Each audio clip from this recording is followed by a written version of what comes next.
to, but also the political pressure on him. And of course he was a Jew in Hitler's Germany, but I had no idea he was on a list. I had no idea that, he was that controversial, so controversial that J. Edgar Hoover would attempt to keep him out.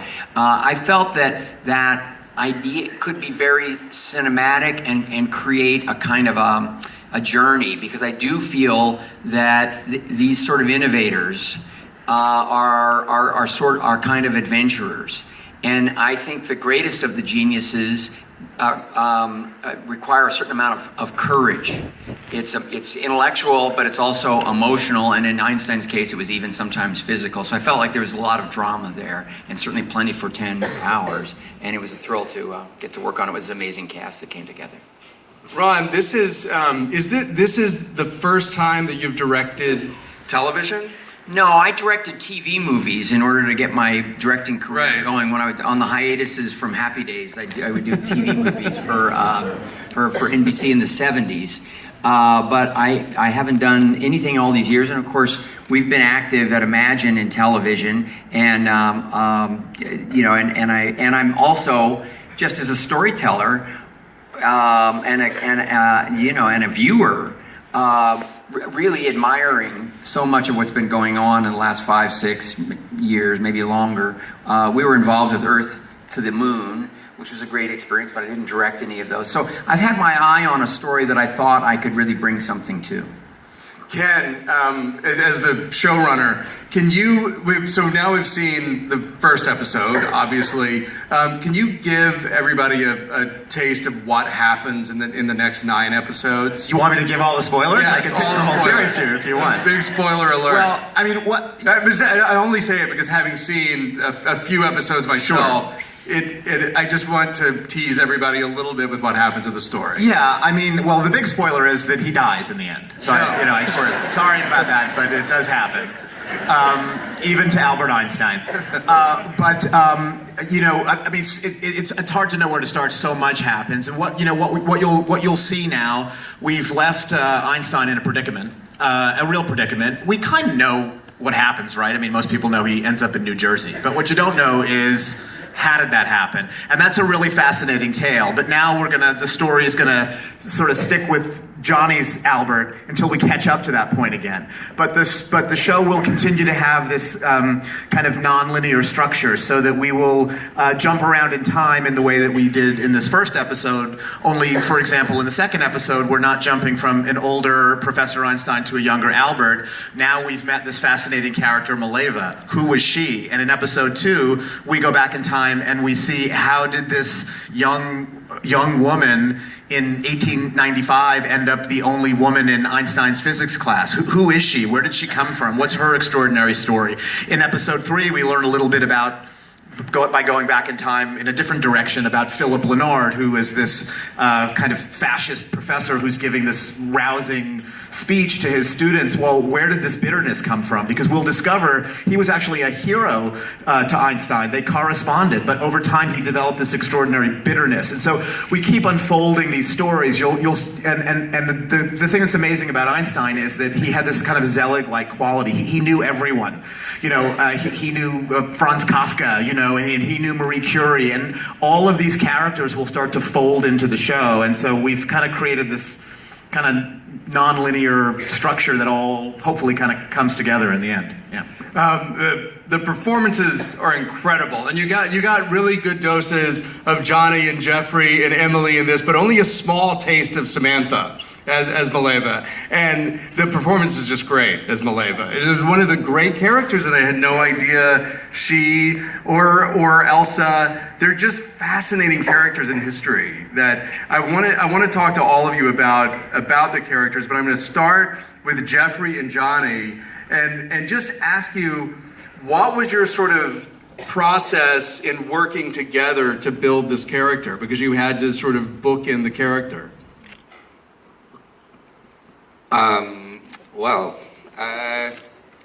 We had, they were obviously playing Einstein is a daunting prospect at best, and we both felt that sense of duty to an idea of the man at first, but then we got together when we were both cast. Ron very kindly immediately put us in touch with each other, and Geoffrey generously sort of shared some of the things that he'd found in sharing a character in the movie Shine, where he had a younger actor playing his younger self, and we immediately just started playing and collecting quite abstract reference points, and began this dialogue where we gathered a kind of cache of things, whether it was a clip of Groucho Marx or Bob Dylan in a press conference in 1965, or these things that we decided were Einsteinian. So we developed our own language for who our idea of this person was. We tried to own it in a way and get beyond the two-dimensional image of that guy with the wild hair. That's the person that we think we know, but actually we don't know who he was. As a passionate young guy trying to get his ideas out there and smashing all these glass roofs to offend people to get these ideas out there. So it was just fun to discover and play, and I was very lucky to have, this guy who I've looked up to for so many years be so generous and collaborative with me. Thank you.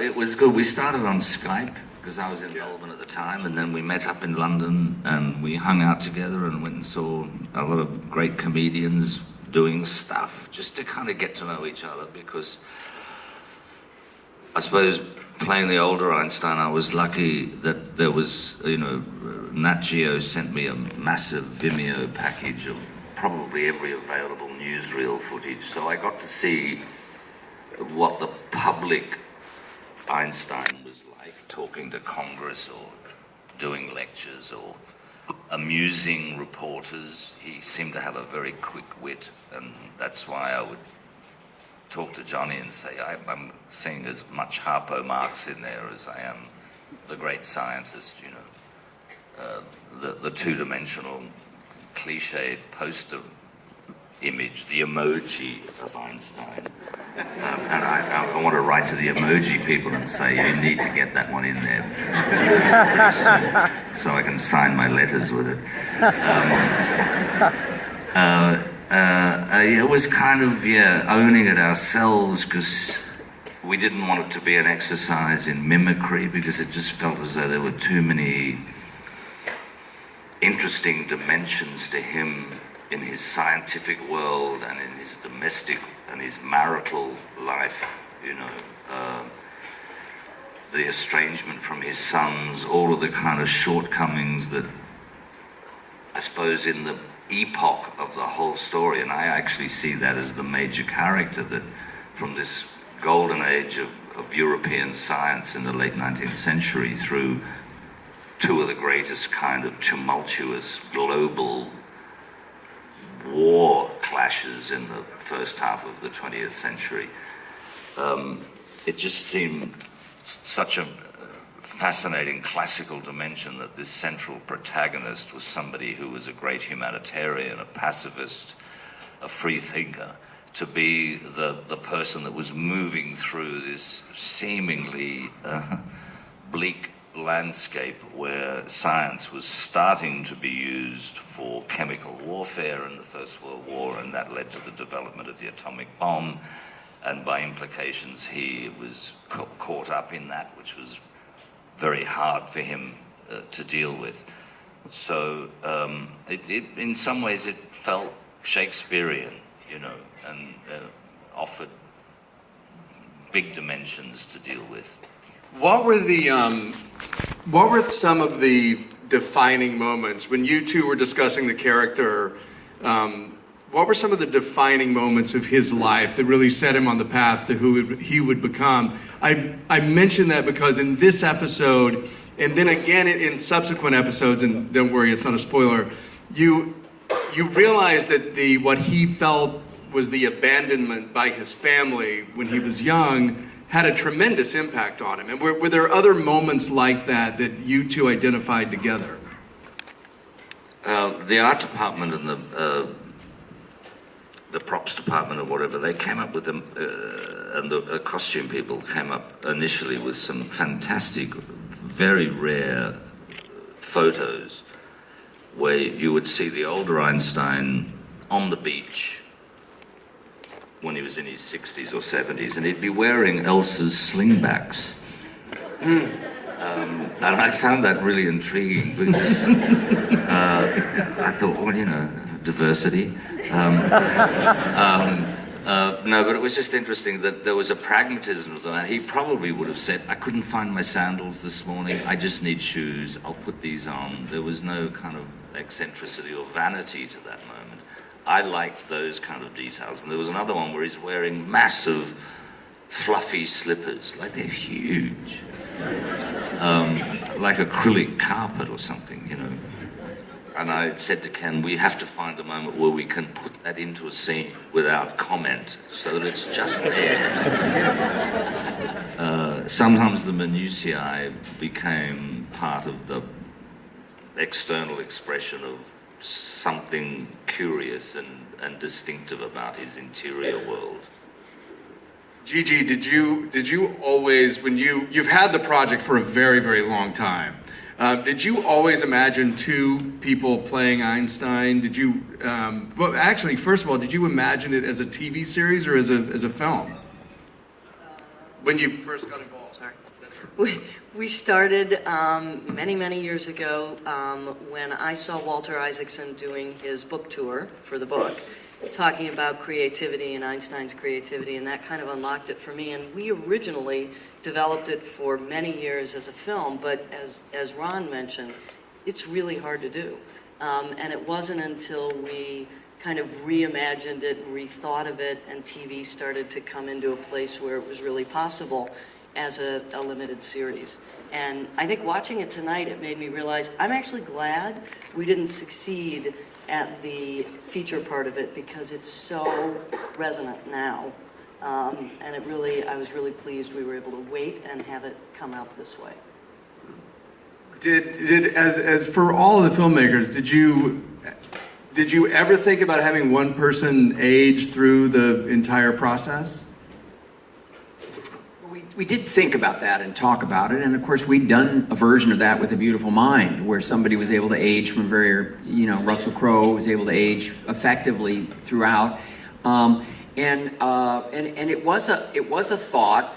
That we then sort of felt that we could be more, I don't know what, more authentic, more detailed, if we could make that transition, and using the length of time that we had to work with, we thought we could do it in a way that wasn't jarring. But it was also what made that first episode very enticing for me to want to direct, was to sort of create that meld. Yeah, well, I mean, I remember what we talked about was this sort of idea that the sort of central question of the show was, you know, how did Einstein become Einstein? And so it seemed a very interesting way to approach it, to say, how did this brash, impudent, rebellious young guy turn into the icon that we know about? And so, and we knew we wanted to tell the story in a nonlinear way.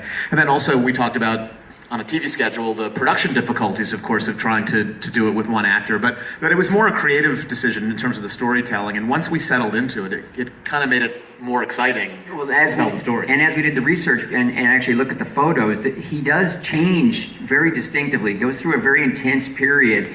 And there's a sort of a self-inflicted illness, I mean, just through work, and his body just kind of crashes down. And it was one of those freakish situations where an individual ages and changes tremendously over a very short period of time, and that became our transition point. I think the elephant in the room here is that you just could not possibly believe that I could get away with playing 16.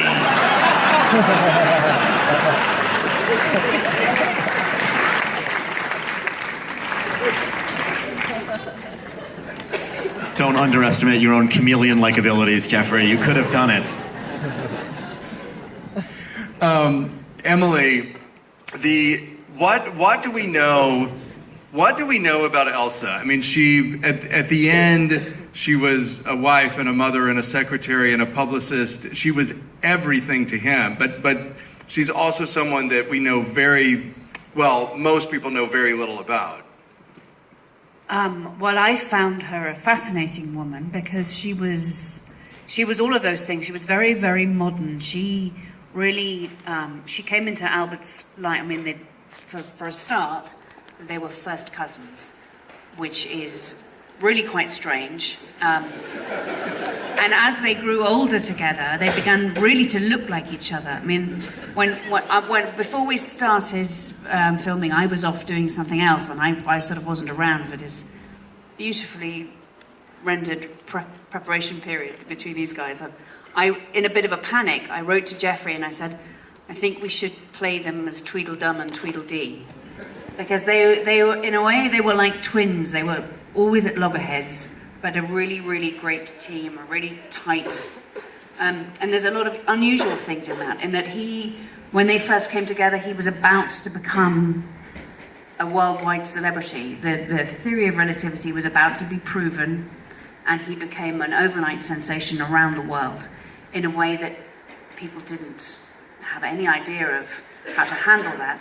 And she was really canny, and she had a sense of what that would be, and she guided his image. She sort of shaped the brand in a way of what we know, but just subtly. But she also, he was a philanderer, I mean, as you see. And she, instead of making a scene and having a scandal, she kind of gave him permission to do that in a very European, might I say, way. You know, she kept, in a way, and that way she kept him who he was. She gave him the space to be Einstein, to be the great scientist that he was. And I don't think he would have necessarily succeeded. He wouldn't have survived without her, I don't think. I find it interesting because people gasp with the idea of the first cousin marriage. I don't know what the level of taboo is about that in society now, but I think in defense of Einstein as a very passionate scientist, I think that was his own special theory of relatives.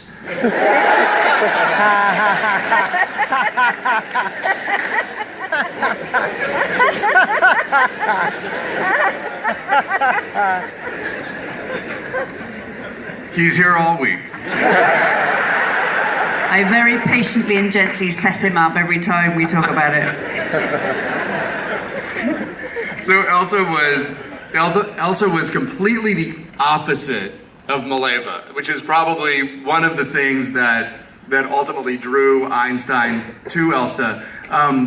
Samantha, when you thought, when you first heard about this character, that they had just made up a love interest for Einstein, right? Yeah. I thought, oh, how naff, they've kind of invented a love interest, and I feel, one, horrible about that, and number two, really hard done by, because I googled Mileva Maric and found this feminist icon that's kind of sat there in history that's been ignored, and I found it enormously exciting to try and breathe life into that and do right by her and kind of right that wrong. Because to me, she's an example of a woman who was crashing through boundaries, demanding to be taken on an equal footing as men. And I think it's important, and I love the first episode because it shows Einstein as a young man who's curious and kind of annoying people with asking questions. And I think Mileva Maric told him that was okay, and told him it was kind of hot to question things, and that's one of the things that I loved in my research. For me, their personal letters became a bit of a safety blanket, and I loved learning that they were kind of holed up in a room together, making love and talking about science, and they were these kind of rebels that were not taking no for an answer, and that was... So it's a real shame that I didn't know who she was. I do now, and I hope everyone else does. No, I think that will be one of the great... Find out who this woman was, who was a sad figure in history, really, also.